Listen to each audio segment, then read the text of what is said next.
Lanskap media berubah cepat. Digital News Report 2026 yang dibuat oleh Reuters Institute menunjukkan perubahan tersebut. Menurut laporan itu, sekarang masyarakat tidak lagi sekedar mencari berita, tetapi juga mencari sosok yang bisa dipercaya untuk menjelaskan berita. Ini adalah kabar baik sekaligus kabar buruk bagi wartawan Indonesia. Apa kabar baik dan buruknya? Kita bahas setelah ini, tapi jangan lupa klik subscribe.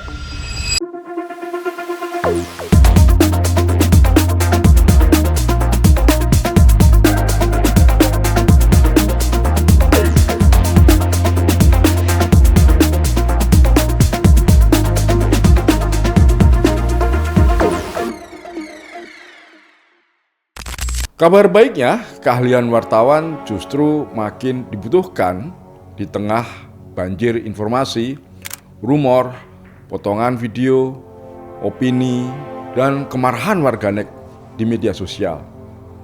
Publik tetap membutuhkan orang yang bisa memeriksa fakta, memahami konteks, memilih sudut pandang yang penting, dan menjelaskan apa yang sebenarnya sedang terjadi.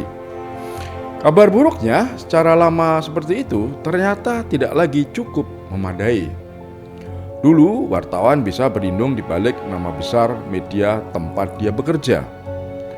Beritanya bisa naik di halaman depan, dibacakan di televisi, atau muncul di halaman depan portal media. Lalu, orang datang untuk membaca. Sekarang, situasinya tidak seperti itu lagi. Tidak sederhana. Audiens, terutama anak-anak muda, Gen Z, lebih sering mendapatkan berita melalui TikTok, YouTube, Instagram, podcast, potongan video, atau unggahan seseorang yang mereka anggap dekat, jelas, lucu, berani, atau masuk akal. Publik tidak selalu bertanya, media mana yang memberitakan berita ini? Mereka lebih sering bertanya, siapa yang menjelaskan? Disinilah tantangan baru wartawan dimulai. Menjadi produsen berita bukan berarti wartawan harus menjadi selebritas. Bukan berarti semua berita harus dibuat genit, gaduh, atau mengejar komentar. Ini juga bukan berarti jurnalisme harus tunduk pada algoritma, tren audio, dan ekspresi wajah berlebihan yang seolah-olah setiap peristiwa nasional harus dijelaskan seperti drama Cina. Menjadi seorang kreator berita atau news creator berarti wartawan belajar hadir dengan cara baru, tapi tanpa kehilangan prinsip lama. Kecepatan dalam membuat berita boleh berubah, formatnya juga boleh berubah, apalagi platformnya. Tetapi disiplin verifikasi tidak boleh hilang.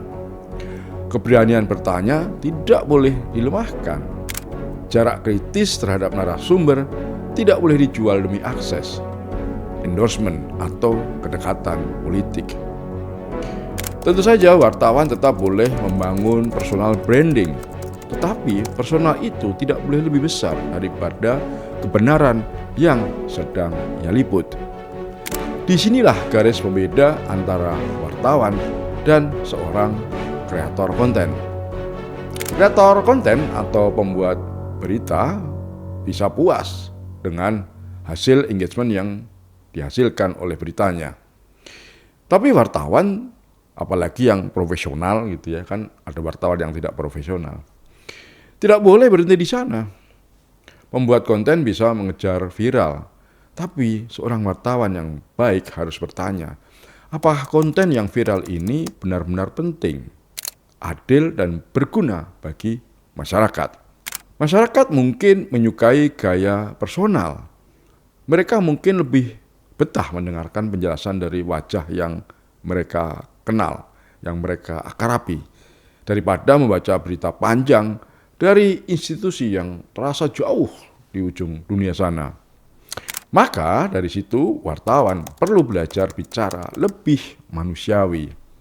Bahasa yang digunakan harus lebih jernih, tidak dibumbui hal-hal teknis, istilah-istilah khusus yang memusingkan pembaca. Struktur beritanya harus lebih ringkas, videonya harus lebih kuat, dan penjelasannya harus lebih mudah diikuti. Tetapi menjadi mudah dipahami bukan berarti lalu sebuah berita menjadi dangkal.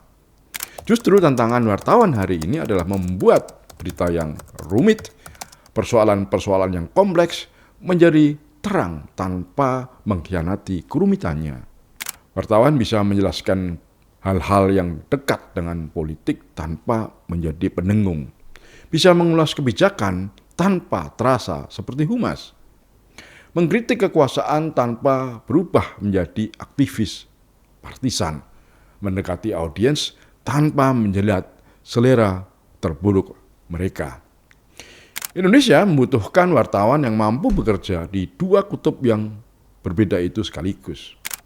Di satu sisi, wartawan harus tetap memegang etika jurnalistik yang menyangkut hal-hal seperti akurasi, keberimbangan, independensi, verifikasi, check and balances, juga keberpihakan pada kepentingan masyarakat.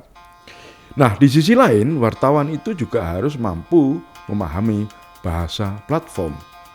Bahasa platform mengutamakan ritme video pendek, kekuatan visual, kebutuhan hook, pentingnya distribusi, dan cara membangun hubungan langsung dengan audiens. Ini bukan berarti terjadi penurunan martabat profesi, tapi perluasan medan kerja seorang wartawan.